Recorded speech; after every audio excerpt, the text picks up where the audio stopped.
Jueves 16 de junio del 2022, bienvenidos amigos y amigas a Noticias 7. Nosotros saludamos a nuestros compañeros Andrea, Lautaro y Carolina. Muy buenos días, ¿cómo están? Excelente jornada para ustedes. Andrea, tenemos entonces las actualizaciones acerca de lo que está sucediendo con las vías cerradas. Así es, hay nuevas vías cerradas en Quito, así que manténganse informados. Aquí en Noticias 7 le tenemos la actualización tanto a escala nacional como dentro de la capital. Y Lautaro, hoy amaneció cerrado el puente de la Unidad Nacional en Guayaquil. Sí, buenos días, Vero, Carolina, Andrea, amigos televidentes y radioescuchas. La alcaldesa Cinta Viteri decidió poner volquetas en el ingreso a Guayaquil como medida de prevención ante la posibilidad de que lleguen camiones con personas de otras provincias. Carolina, muy buenos días. Cuéntanos, por favor, quién estará con nosotros en nuestro segmento de entrevistas. Hola, ¿qué tal, Vero, Andrea, Lautaro y a todos los que nos ven y nos escuchan? Pues hoy tendremos al ministro de Gobierno, Francisco Jiménez, con quien conversaremos sobre las movilizaciones, los intentos de diálogo, pero también sobre este audio que ha circulado que vincularía al presidente de la República con una supuesta injerencia dentro del Poder Judicial, aunque esto el gobierno ya lo rechazó, pero estaremos ahondando en este tema más adelante. Perfecto, nosotros hacemos entonces una invitación para que nos sintonicen a través de www.eltelegrafo.com.es, Pública FM y a través de nuestras redes sociales. Y ahora, ¿qué les parece? Sí, vamos enseguida a revisar los titulares.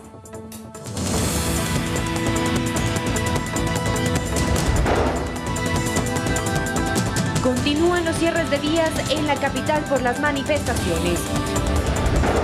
La solicitud de habeas corpus de Leonidas Riza fue rechazada. El Ministerio de Salud Pública descartó el caso sospechoso de viruela del mono en Pichincha. En deportes, Piero Hincapié integra la lista de 100 jugadores finalistas al premio Golden Boy 2022. Y en internacionales, Ucrania investiga más de 15.000 casos de crímenes de guerra.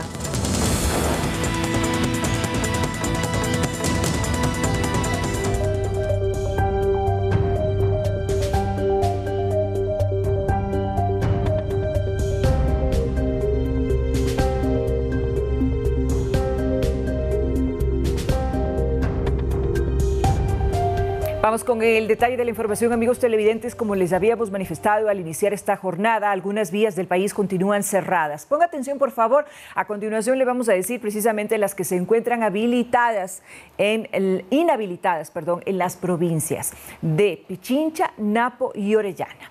Quito, Machachi, Aloac, Santo Domingo en el kilómetro 5, Intervalles en la Ruta Viva, cerrada por aglomeración de personas en el sector de Toglia, Cusubamba, Cayambe, cerrada.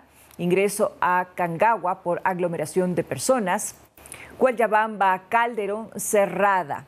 Así también San Miguel de Común, Tabacundo, Cajas, cerrada por aglomeraciones. Así es, esas son las que están cerradas en estas provincias. Sin embargo, ya vemos que la Agencia Metropolitana de Tránsito ha informado sobre la actualización de vías cerradas dentro de la capital. Ahora estamos viendo un tuit precisamente en donde se registra un siniestro en el sector de Tanaza sobre la avenida Maldonado y Ayampa.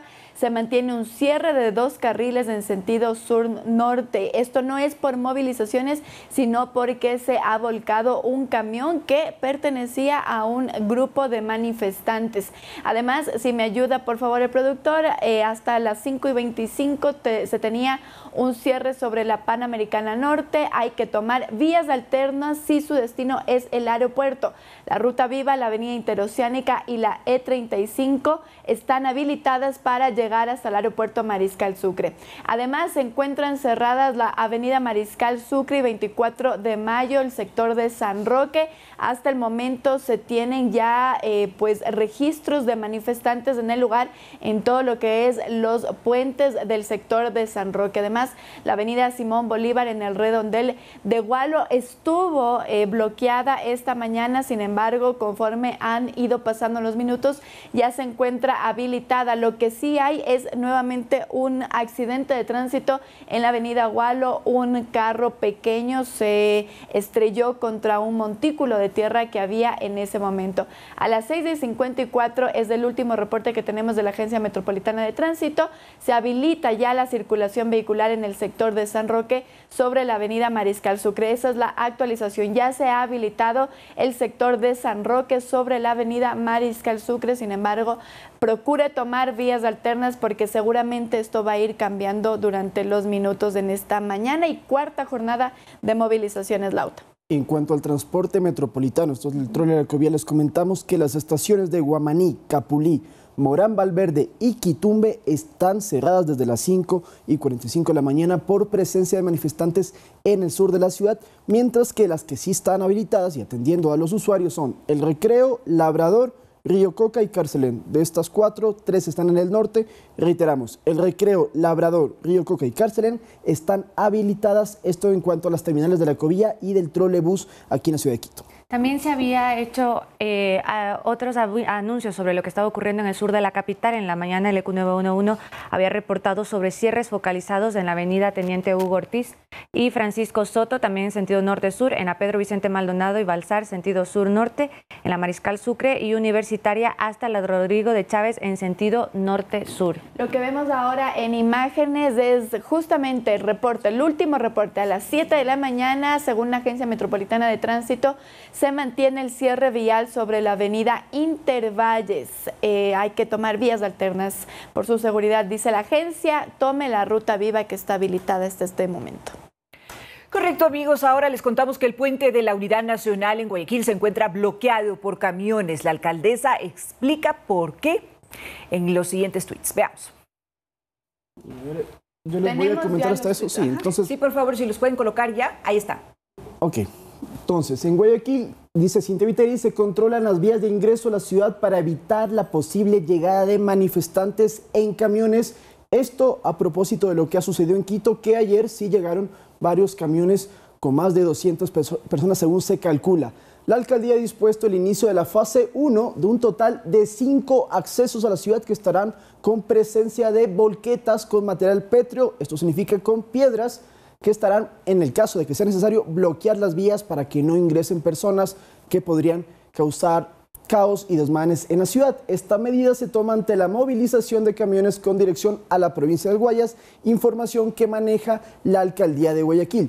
También ha mencionado que si la situación empieza a tomar más fuerza, aplicarán otro tipo de fases. Ahí estamos viendo las imágenes. Esta es una estrategia que, si ustedes lo recuerdan, amigos, ya se realizó justamente en Guayaquil en el año 2019 en las protestas realizadas en octubre. Nuevamente se retoma esta medida como medida de precaución, dicen ellos, porque hay que decirlo, en estos días de paralización, los 3 días que ya se han registrado, no ha habido muchísimo movimiento. De hecho, no se registraron ayer movilizaciones en la provincia del Guayas y específicamente en la ciudad de Guayaquil. Sin embargo, por parte de la alcaldía, Cintia Viteri ha anunciado esta medida de precaución, poder poner estos camiones en los 5 ingresos a la ciudad para evitar las movilizaciones internamente en la urbe porteña. ¿Por qué lo hace el día de hoy? Lo hace porque ya gremios como la UNE, el Frente Popular habían pues anunciado que este 16 de junio se movilizarían, y no solo evidentemente en la ciudad de Quito, sino también en Guayaquil. Incluso se tenía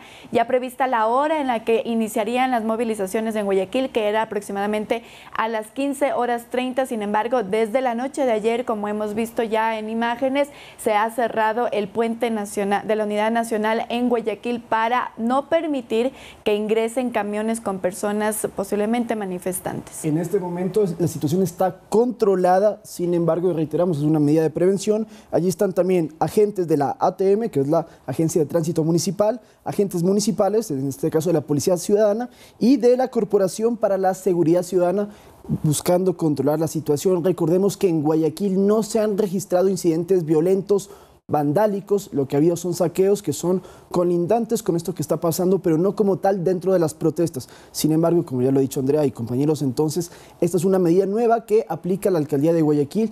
Es indefinida, no han dado fecha de hasta cuándo van a estar ahí las volquetas.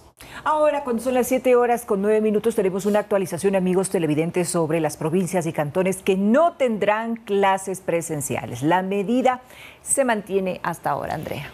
Así es, hay algunas provincias que ha ratificado el Ministerio de Educación, y algunos cantones dentro de estas provincias que se mantienen aún con clases virtuales. No sé si producción me puede ayudar, por favor, con la claqueta que ya ha puesto el Ministerio de Educación para decir cuáles son los cantones que aún se mantienen con clases virtuales. Ahí está, tenemos los cantones, la provincia de Bolívar, en Guaranda y en Echandía. En Chimborazo, el cantón Riobamba, Cotopaxi se mantiene en virtualidad. Latacunga, Pujilí, Lamaná, Pangua, Saquicilí y Salcedo. En Imbabura están los cantones de Cotacachi, Otavalo, Antonio Ande. Los Ríos están los cantones en la virtualidad, Valencia, Ventanas, Quinsaloma. Además, en Pastaza se mantienen en la virtualidad el cantón Pastaza, Mera y Santa Clara. En Pichincha, nuestro cantón, Quito, Cayambe, Mejía, Pedro Moncayo, Rumiñahui y en Tungurahua, Ambato, Píllaro y Pelileo se mantienen con clases a distancia. Esto no quiere decir, si bien es cierto, las clases presenciales se han suspendido, pero aún se sigue dictando clases en la virtualidad.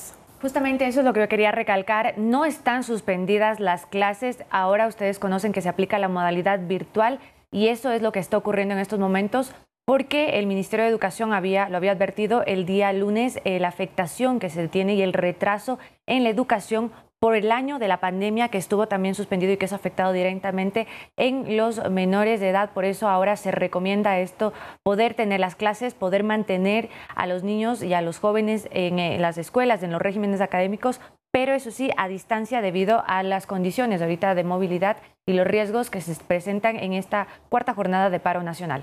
No sé si tenemos producción, tal vez las imágenes del incidente que hubo el día de ayer en Saquicilí, precisamente por no haber cumplido con esta disposición del Ministerio de Educación. Como vemos, Saquicilí es uno de los cantones en los que se ha mantenido la virtualidad para las clases, o así fue la decisión del Ministerio de Educación.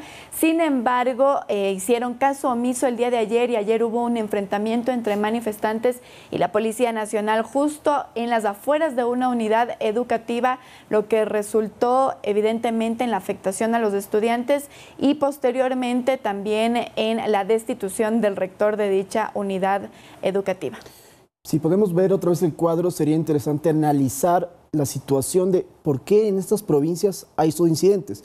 Recordemos que esta movilización nacional, donde más fuerza tienes en la Sierra Central y la Sierra Norte del Ecuador, y por eso, de las provincias que hemos mencionado ahí, solamente una es de la costa y una es de la Amazonía. Curiosamente, Pastaza, donde también ha habido incidentes por parte de los grupos indígenas amazónicos que están plegándose a este paro nacional. Ahí estamos viendo otra vez. De estas provincias que ustedes están viendo, 8 provincias, y de los cantones que allí ya se mencionan, 6 son capitales de provincia, que estas son Guaranda, Riobamba, Latacunga, Quito, Ambato y Pastaza, que es Cantón Puyo.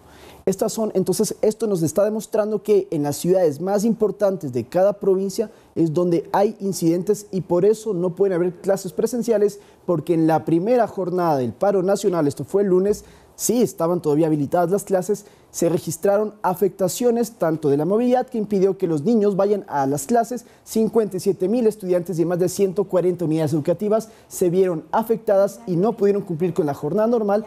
Por eso es que el Ministerio de Educación ya tomó la decisión de que en estas provincias, 8 provincias, no hay clases presenciales. Cada día se han aumentado más. Empezaron con 4 provincias, ya tenemos 8.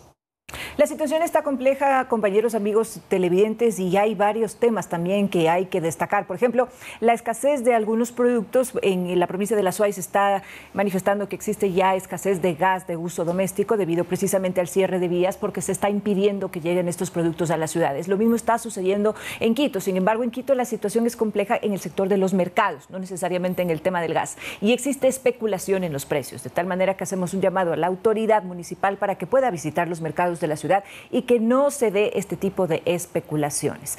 Vamos entonces ahora a cambiar de tema y les vamos a contar que en una rueda de prensa brindada la noche del miércoles 15 de junio por autoridades de la Mesa de Seguridad, el ministro de Gobierno Francisco Jiménez aseguró que del lado oficial se mantiene la apertura al diálogo con la CONAIE y su presidente Leonidas Issa. Jiménez reiteró que la detención del líder indígena fue completamente legal.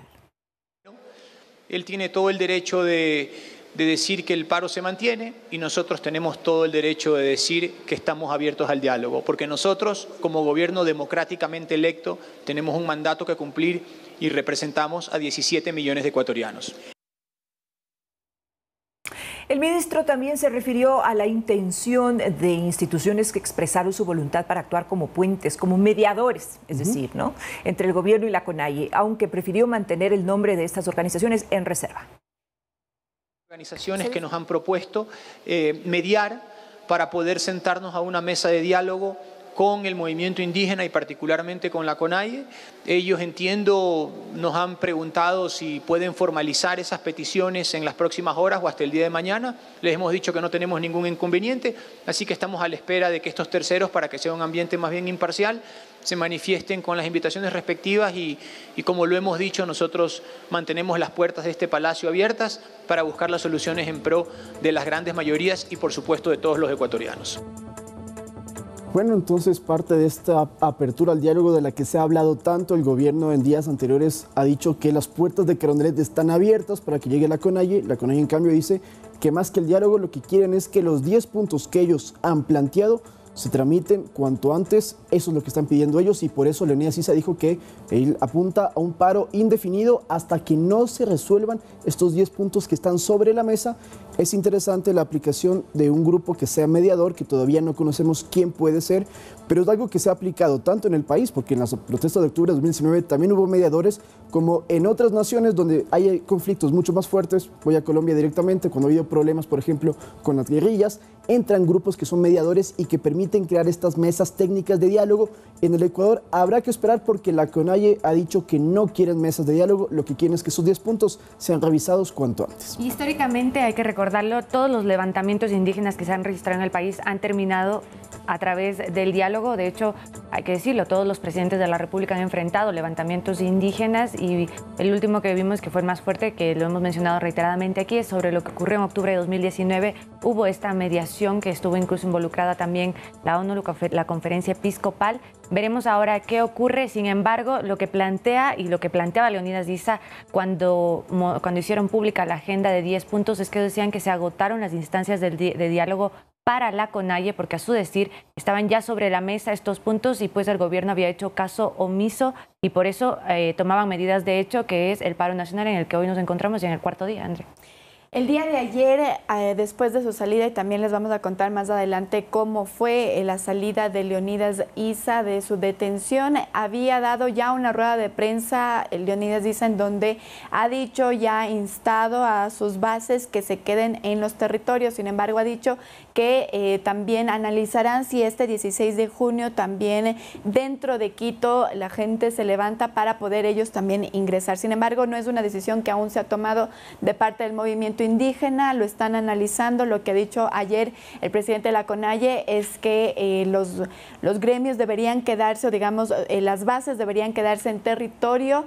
En estas manifestaciones aún no han dado la orden de ingresar a la capital. Lo que sí hubo ayer fue manifestaciones de la FEWE, también de UNE en el centro histórico, y como tú estuviste reportándolo, Lautaro, en el centro histórico, en la Plaza de Santo Domingo, a pesar de que en la tarde fue pacífica la manifestación, ya para la noche hubo desmanes ahí. Sí, efectivamente, aproximadamente 200 personas, eran jóvenes en su mayoría, realizaron este enfrentamiento con la Policía Nacional. ¿Por qué es que la policía actúa? Según la información que nos dieron, es que ya empezaron a vandalizar la Plaza de Santo Domingo y sus inmediaciones. Esto es romper veredas, paredes, dañar bienes públicos, semáforos, por ejemplo, y entonces en los enfrentamientos empezaron a sacar estas piedras para lanzar a los policías y se armó una especie de guerra, pero que fue bastante controlada y rápida. Duró unos 15, 20 minutos, llegó máximo media hora. Luego ya fueron dispersados por las calles del centro. La situación, cuando llegamos nosotros aproximadamente a las 7:30, ya estaba controlada. Había presencia policial bastante y cerradas muchas calles cercanas a Carondelet. No llegaron, por cierto, los manifestantes hasta allí, simplemente se concentraron en la Plaza de Santo Domingo, como han estado haciendo durante toda esta semana. La Policía Nacional utilizó o aplicó este uso progresivo de la fuerza, respondiendo ante los ataques iniciales, según la información que también nos comentaron. En la cuestión personal, si les quiero comentar, compañeras y amigos televidentes, que pudimos observar los daños en la Plaza Santo Domingo, ver esas paredes tan antiguas del casco colonial que estaban partidas de gran manera porque, bueno, había muchas piedras que de eso sacaban como armas, como ataque.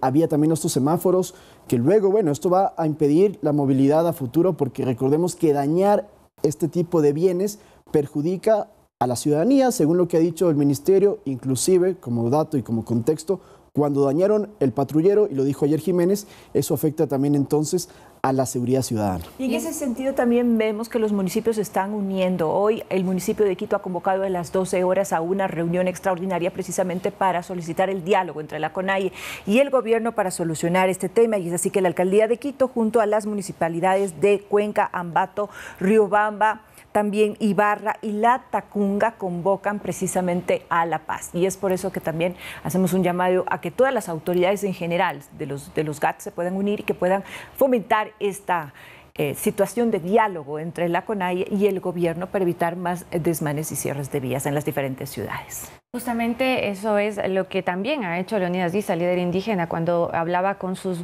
bases, les decía que en estos momentos se queden en sus territorios, pero que también no formen parte de hechos violentos, porque finalmente lo que ellos, o desde lo que eso se ha manifestado, intentan hacer una movilización pacífica que evidentemente se ha encontrado desmanes, se ha registrado eventos e incidentes, como lo hemos visto en estos 3 días. Veremos lo que ocurre también hoy en la jornada, pero eso fue lo que ocurrió ayer, el hecho de no tomar la decisión de ingresar totalmente a Quito.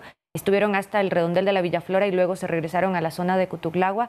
Ahí se mantenían ayer hasta horas de la noche esperando y escuchando también a su líder Leonidas Diza, porque él justamente estaba hablando de lo que fue su proceso de detención y dándoles detalles a ellos para tomar la decisión de quedarse o replegarse o avanzar hasta Quito. Y justamente la tarde de este miércoles 15 de junio, Alexander Núñez, juez de la Unidad Especializada de Violencia contra la Mujer y la Familia, negó el pedido de habeas corpus solicitado por la defensa del presidente de la Confederación de Nacionalidades Indígenas del Ecuador, CONAIE, Leonidas Diza. Esto después de su liberación la madrugada de este miércoles. En horas de la tarde de este miércoles, el juez Alexander Núñez de la Unidad Judicial de La Tacunga resolvió negar el recurso de habeas corpus que se presentó a favor del presidente de la Confederación de Pueblos y Nacionalidades Indígenas del Ecuador, Leonidas Diza. La decisión del magistrado se basa en que el recurso de habeas corpus ya no cabía, puesto que Isa ya recuperó su libertad en horas de la noche de este martes. Incluso el abogado del líder indígena reconoció este motivo. Sin embargo, señaló que esperaba un pronunciamiento del juez para que demande una reparación integral. La defensa de Isa planteó que el líder indígena sufrió agresiones y maltratos durante su detención, pero esto fue desechado por el juez, quien consideró que no se verificaron tratos crueles o privaciones arbitrarias de libertad. Además, Núñez señaló que los traslados de Isa de Quito a La Tacunga se realizaron para precautelar su seguridad. Leonidas Diza recuperó su libertad la noche de este martes, después de que una jueza, que aunque declaró que su detención fue legal, le dictó medidas sustitutivas a la prisión preventiva, por lo que deberá presentarse periódicamente ante la autoridad competente y tiene prohibición de salida del país. Andrea Orbe, Noticias 7. Esa precisamente es la situación legal que enfrenta el presidente de la CONAIE, Leonidas Diza. Debe presentarse periódicamente ante la autoridad judicial y además tiene prohibición de salida del país. Él ha dicho que hará lo primero, es decir, se presentará y no se irá del país, pues que el paro sigue vigente a escala nacional e indefinidamente. También dice que él fue secuestrado políticamente por el gobierno nacional, algo que el gobierno lo descarta, lo ha desmentido. Dicen que actuaron con toda la legalidad.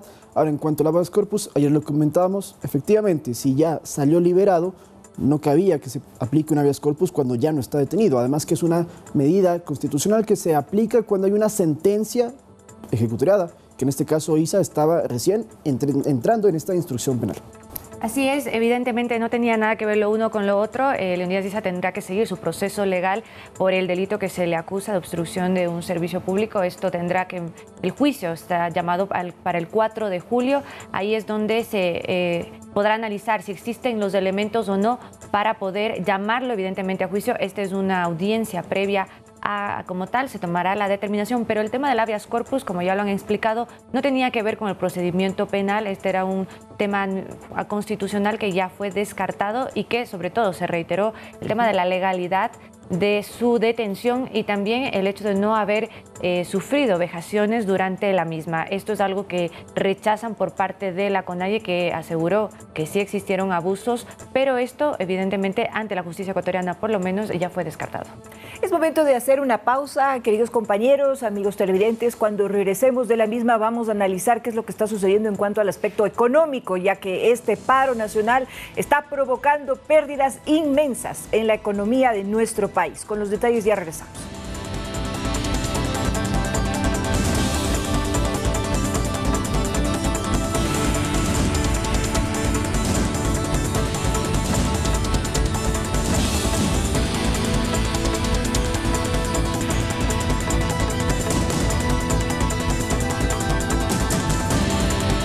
Con 26 minutos seguimos informando, amigos televidentes. En una entrevista dada a nuestro canal Ecuador TV, el viceministro de Finanzas Bernardo Orellana aseguró que hay una suma importante de pérdidas, así como lo dijimos, a escala comercial y nacional por el cierre de vías en nuestro país. Dio datos y en la siguiente nota les vamos a contar. Y no solamente... El viceministro de Economía, Bernardo Orellana, en entrevista para Ecuador TV, dio a conocer las cifras de pérdidas económicas para el país durante estos días de manifestaciones. Ya son casi 30 millones de dólares que vamos perdiendo solamente por estos días de protestas. Previamente a la entrevista mantenida con el viceministro, el sector florícola del cantón Cayambe hacía un llamado a las autoridades para que den solución inmediata al impacto social y económico que han sufrido debido a las protestas suscitadas a nivel nacional. La afectación diaria para el sector florícola del país, según informaron mediante un comunicado, representa más de 2 millones de dólares diarios. Solo en las provincias de la Sierra van como 3.2 millones, digamos, en pérdidas solamente por el paro. Sector lácteo, por ejemplo, tenemos que no se distribuyen más de 800.000 litros de leche. Imagínense cuánta leche es eso. Sector florícola, se pierden 2 millones digamos, en los últimos reportes.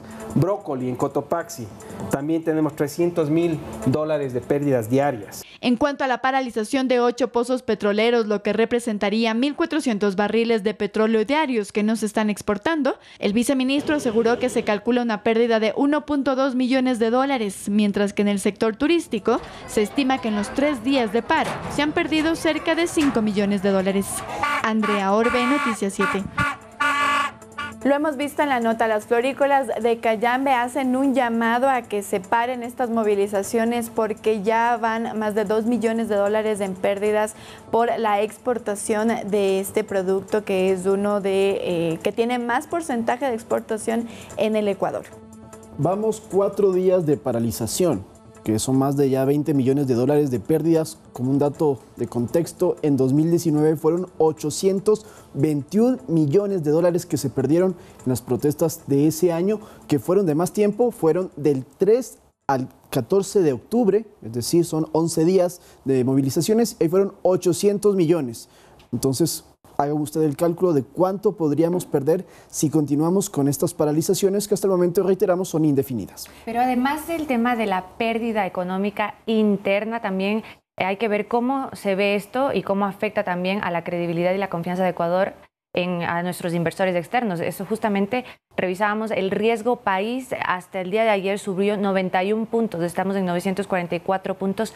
¿Qué significa el riesgo país? Es justamente este termómetro de la confianza de los inversionistas extranjeros en que una nación, un país, en este caso Ecuador, esté en capacidad de pagar sus deudas y tenga la estabilidad también para hacerlo. Mientras más avanza en estos periodos de inestabilidad social y política, esto afecta muchísimo a esta credibilidad y también el acceso de cómo Ecuador queda frente a los inversionistas extranjeros. Uno de los problemas más serios que estamos viviendo en la actualidad también es referente a la pérdida por los barriles de petróleo. Son ya 3.900 barriles que se están perdiendo y la situación se agrava porque en este momento también Petroecuador informó ayer que tomará acciones legales y que va a denunciar ante la autoridad competente las tentativas y los actos, sobre todo de estos grupos delictivos, quienes pretenden deliberadamente sabotear y sobre todo tomar a la fuerza las instalaciones petroleras. Este también es un llamado muy importante a las autoridades competentes para que puedan evitar cualquier tipo de desmanes en este sentido y que no perjudique aún más a la exportación de uno de los rubros más importantes de la economía nacional. Y es que esto no solamente afecta en el tema macro, que estamos hablando de millones y de exportaciones y toda la afectación económica del país, sino también en los pequeños comerciantes, porque en estos últimos 3 días las personas que se dedican al comercio, que es más pequeño, ¿no? Los microemprendedores no pueden vender sus productos, no pueden abrir las puertas de sus locales y eso también genera pérdidas. Reitero lo que habías dicho, Berito, ayer que estuvo nuestro compañero Edison Saavedra en varios mercados de Quito, no había desabastecimiento, pero habían pocos productos y lo más grave era la especulación económica que hacía que se vendan en mayor precio. Por ejemplo, una manzana, una zanahoria que cuesta un cierto valor, ahora se lo está incluso hasta casi a duplicar, y eso lo que provoca es parte de toda esta pérdida económica también para las personas que están más abajo dentro de esta gran pirámide. Y justamente Edison nos comentaba, y nosotros habíamos podido ver en los reportes que él nos dio, el tema de que además hay comerciantes que también se les dificultaba muchísimo por el cierre de vías poder ir a traer sus productos, y eso hacía que se encarezcan. Algunos mencionaban ayer justamente que decían que los que pueden y tienen las posibilidades de transportarse en sus propios medios lo hacen, pero quienes no tienen y esperaban los productos que lleguen hacia la capital, pues evidentemente se están viendo afectados, no tienen los productos necesarios ya para comercializar, y además también la gente por el temor tampoco estaba asistiendo como usualmente lo hacen, en la cantidad que usualmente se lo hacen en los mercados de Quito, y eso también es una preocupación para los comerciantes. Y otro de los problemas que también cabe la pena mencionar, compañeros y amigos televidentes, es el tema del vandalismo, a propósito de que la policía obviamente está en este momento controlando las manifestaciones. Existen varias personas que están aprovechando, como se dice vulgarmente, pescando a río revuelto, y lo que están haciendo es amedrentando a la población o realizando saqueos. Así les contamos, por ejemplo, que los comerciantes de la bahía de Guayaquil mantienen sus negocios cerrados debido a las amenazas de saqueos que existen precisamente en este sector. Según sus cálculos, las pérdidas serían de miles de dólares. Los militares mantenían apostado un contingente de uniformados en las inmediaciones de la bahía de Guayaquil ante la conmoción provocada por las manifestaciones para violentar locales comerciales. Junto con los policías y municipales estaban atentos a cualquier situación. Los hechos caóticos registrados el martes dejaron pérdidas cifradas en cientos y miles de dólares. En el sector comercial del centro de Guayaquil, Joao Rojas es propietario de un local que vende ropa de hombre. A diario sus ganancias suelen arribar a los $200. Las últimas horas han sido fatales para su negocio. Ahorita con esto lo que pasó, las pérdidas para todo el negocio fue mala, demasiado mal. Pero ahorita que esta semana es que es el Día del Padre, los comerciantes esperan vender, pero ahora con esta situación que está pasando, no sé qué va a pasar después, las ventas, si va a seguir, porque la gente está asustada. Wilmer Peralta labora en un establecimiento que vende artículos de celulares. El temor por posibles saqueos obligó a cerrar el local comercial. Diariamente tenemos que hacer unos $5.000, $7.000 para poder mantener el local con todo trabajador y alquileres. Y ahorita actualmente con la situación no llegamos ni los $2.000 ni $1.000. ¿Ya? La justicia procesa a 10 personas que fueron detenidas el martes por intentos de saqueos a negocios.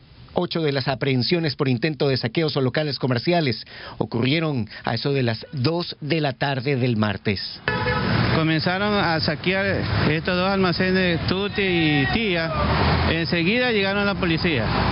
Estaban atentos y, si es posible, cogieron y lo pusieron ahí en el suelo. Y eso es bueno, porque usted sabe muy bien, con este paro, ¿quién nos lleva este paro?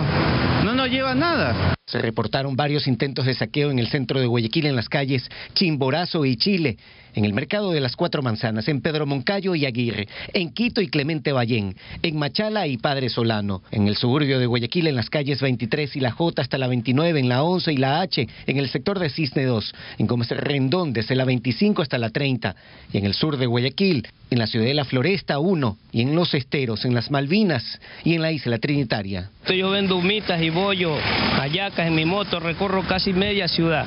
Pero en diferentes lugares donde fui, solo lo que veo es vandalismo. No veo gente organizada reclamando un derecho. La rápida acción de la Policía Nacional evitó que se cometan los atracos.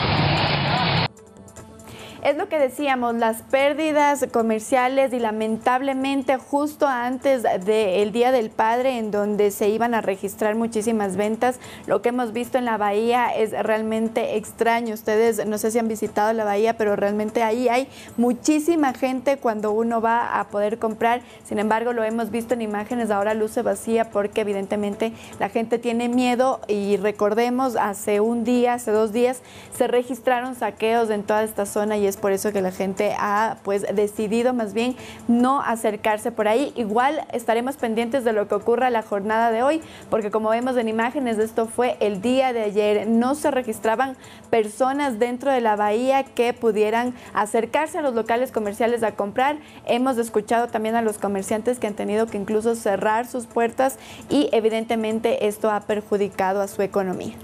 Y esto también pasa en Latacunga, que es otra de las ciudades más afectadas por este paro. Latacunga, que es la capital de la provincia de la que es oriundo Leonidas Issa, donde tiene mayor concentración de personas. Nos han comentado ciudadanos que viven allí en Latacunga, de que todavía tuvieron que cerrar sus locales y los otros tuvieron que estar encerrados por miedo a que puedan ingresar a sus viviendas también, porque están con la vida normal completamente suspendida, se lo podría decir de esa manera, con la gran cantidad de personas que se movilizan por las calles de esta capital provincial, que genera miedo y también, como hemos reiterado, pues el hecho de que comercialmente no se pueda operar como se esperaría en una semana que evidentemente les toca cerrar sus puertas. Y eso también está ocurriendo en otros puntos, de hecho, en donde se presentan manifestaciones. Veíamos ayer también imágenes en Cayambe, en donde una movilización de indígenas provocó también el cierre de los comercios, y aquí se hacía un llamado para que se unan a la movilización. Decían que les parece injusto que haya personas que estén plegando al paro y otros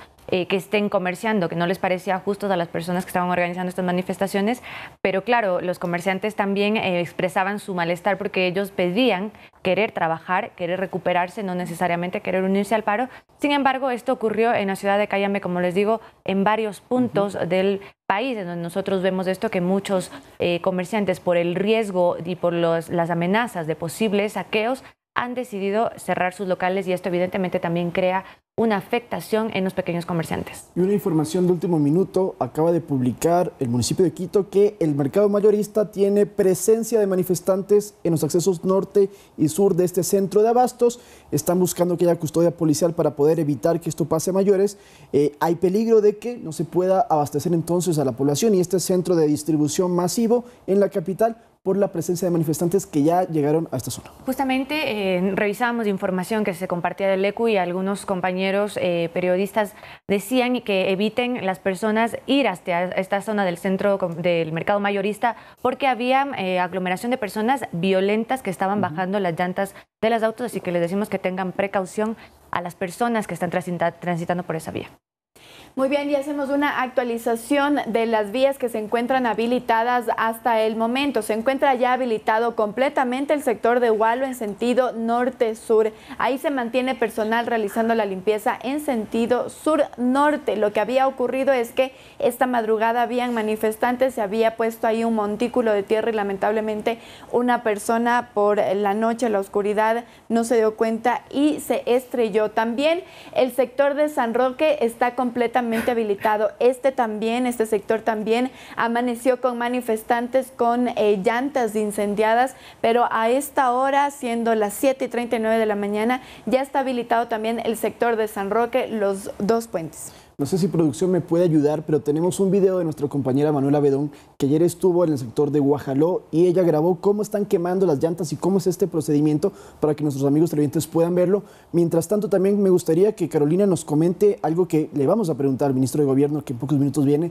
sobre la seguridad a los periodistas, porque nosotros en carne propia, repito este término que es muy utilizado, pero ¿a qué voy? Hemos podido notar que hay periodistas que son agredidos o que están en peligro. Incluso, Carolina, si bien es cierto, ustedes no sufrieron daños físicos, pero sí el temor de que les pincharon la llanta cuando estaban haciendo su cobertura periodística.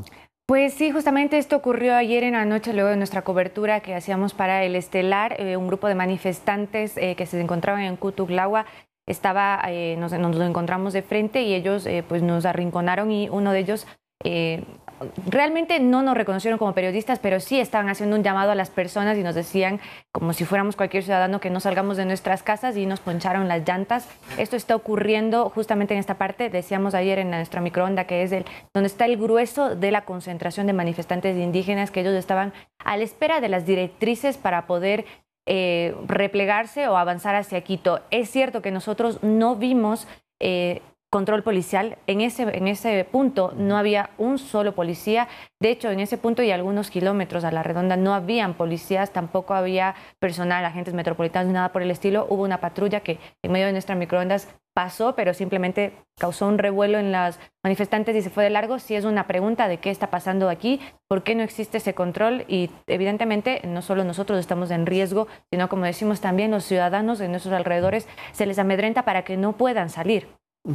Incluso hay un video también que circula en redes sociales de un taxista al que le rompen el parabrisas por estar circulando. Tampoco estaban participando en la manifestación, simplemente circulaba, iba haciendo su jornada laboral y fue agredido por estas personas que vienen en los camiones, que a todo que ven lo atacan con los palos y con otro tipo de objetos. Y también, como otro dato que hemos encontrado en redes sociales, hay un video, compañeras, no sé si lo han visto, de que un camión de leche sacan todo el líquido y lo riegan la leche en toda la calle. Los perros llegan a beberla, pero es leche que se iba a vender, es leche que también sirve para la alimentación, y se está haciendo este tipo de acciones vandálicas que desde el lado oficial se está cuestionando. También ya lo ha dicho Leonidas Issa, que no hay que cometerlo, porque a Leonidas Issa también, por cierto, se lo ha acusado de autor intelectual de estos actos vandálicos. Entonces también la CONAIE pide a su gente que por favor no cometa este tipo de acciones que empañan todo lo que es la protesta social. Bien, nosotros queremos hacer un llamado sobre todo a las autoridades correspondientes para que tomen medidas si es que no se están cumpliendo con las disposiciones. Tal es el caso, por ejemplo, que lo hemos reiterado aquí en nuestra mesa, de que las clases presenciales se encuentran suspendidas. Eso es importante, ya que existen algunas medidas que se han tomado en ciertas unidades educativas. Tenemos el caso, por ejemplo, de Saquicilí, en donde tenían que precautelar la seguridad de los estudiantes, y esto no lo cumplieron porque los estudiantes asistieron a clases y ponen en peligro también la seguridad de los niños y jóvenes, de tal manera que se dio ahí una situación bastante compleja, Andrea, sobre todo en el sentido de que si no se está cumpliendo con las medidas por parte del Ministerio de Educación, puede haber sanciones incluso para los rectores o para las autoridades de los establecimientos educativos. Y como tú lo dices, Vero, más que las sanciones es precautelar también la seguridad de los estudiantes que evidentemente ayer en Saquicilí fueron afectados por estas bombas lacrimógenas, etcétera. Pero tenemos más información, Vero, al volver. Sí, precisamente les vamos a contar que se descarta la presencia de la viruela del mono en nuestro país. Ya les vamos a contar lo que las autoridades de salud manifiestan en este sentido cuando regresemos de la pausa.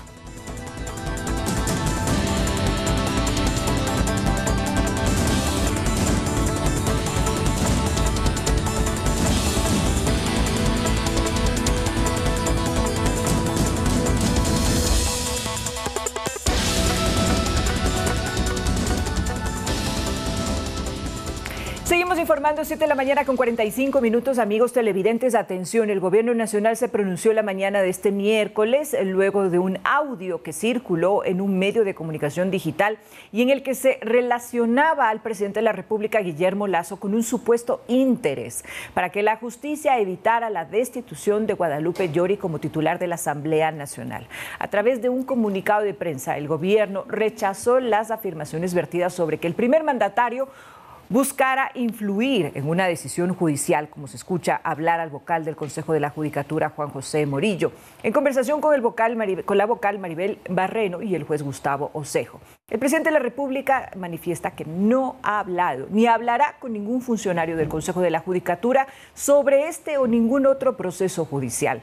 Aclaró precisamente el gobierno el hecho en mención, que es sobre la comisión multipartidista que se conformó en la Asamblea Nacional para tramitar la denuncia presentada por el legislador Esteban Torres y que finalmente recomendó al Pleno destituir a Guadalupe Llori como presidenta de la Asamblea. André. Muy bien, y ya para este punto hay dos llamados a comparecencia y un pedido de investigación fiscal. Esta es la reacción política de la Asamblea Nacional por este audio que fue divulgado por una plataforma digital y sobre esta presunta intromisión en la justicia por parte del Ejecutivo. Bueno, voy a aclarar un tema, es que justamente hay otra comisión de la Asamblea que ha pedido también la comparecencia de los vocales, ya son 3, y aquí es donde tampoco se sabe cómo va a tramitar la Asamblea, porque siendo fiscalización el que debería seguir el proceso, se ha adelantado la Comisión de Justicia para este viernes, pero también la Comisión de Garantías Constitucionales, que han pedido la comparecencia de los vocales del Consejo de la Judicatura para que aclaren este audio y también esta situación. Así que qué mejor que el ministro de Gobierno, que ya está en nuestro estudio, ya está a pocos minutos de entrar aquí a nuestra mesa, para preguntarle y aclarar un poco más sobre este tema, ahondar más en profundidad sobre lo que está sucediendo, porque si bien el gobierno está rechazando completamente a lo que se les atribuye, tenemos que saber qué es lo que han podido conversar con el Consejo de la Judicatura. Bien, amigos televidentes, nosotros vamos a hacer una pausa en este momento. Enseguida regresamos con la entrevista que se ha presentado aquí para que precisamente el ministro de Gobierno nos pueda comentar sobre lo que está sucediendo, no solamente en la situación de la Asamblea que se ha manifestado o de la supuesta injerencia del Gobierno frente a la decisión y a la comisión multipartidista que finalizó con la destitución de Guadalupe Llori como presidenta de la Asamblea, sino también cuáles son las medidas que está tomando el Ejecutivo frente a esta situación emergente que se está viviendo por las manifestaciones convocadas por la CONAIE. Ya volvemos.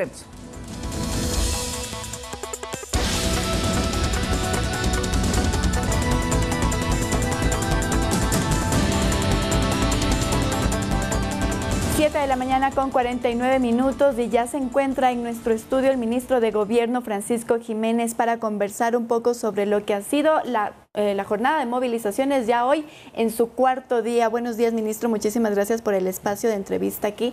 Cuéntanos un poco sobre las detenciones que hasta el momento ya se tiene registrada de personas por estas movilizaciones y tal vez si ya podemos saber quién podría ser el mediador entre la CONAIE y el Ejecutivo para poder parar estas movilizaciones. Buenos días. ¿Cómo está? Buenos días. Efectivamente, pues ayer yo creo que fue un buen día.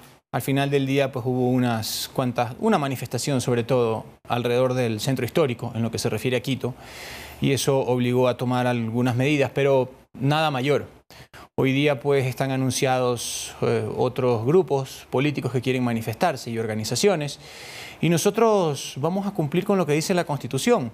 Ellos perfectamente tienen el derecho a la protesta pacífica, sin vandalismo, sin afectar a la seguridad de las personas, sin afectar a los bienes públicos ni tampoco a los bienes privados y vamos a velar porque así sea. Nosotros como gobierno, lo hemos dicho desde el primer momento, estamos abiertos al diálogo, representamos a 17 millones de ecuatorianos, somos un gobierno democrático, sabemos lo que ha sucedido en el país y de qué tanto atrás venimos, hemos combatido algunos problemas, falta combatir otros, pero no vamos a permitir que nadie caotice el país. Ayer ya se había hablado sobre esta posible mediación, ministro. ¿Se tiene tal vez ya alguna organización que pudiese ser este mediador entre la CONAIE y el Ejecutivo? Han habido algunas organizaciones, pero prefiero reservarme el nombre porque me han pedido discreción. Algunas organizaciones que se han propuesto para llevar a cabo la mediación. Nosotros estamos a la expectativa. Siempre hemos dicho que por nuestra parte no hay ningún inconveniente, así que estamos esperando que se cursen las comunicaciones adecuadas, se hagan las consultas respectivas y estamos tranquilos. Pero insisto, nosotros estamos aquí para representar el interés de 17 millones de ecuatorianos y además sabemos, y yo sí le digo a la gente, sabemos lo que ha pasado en el país.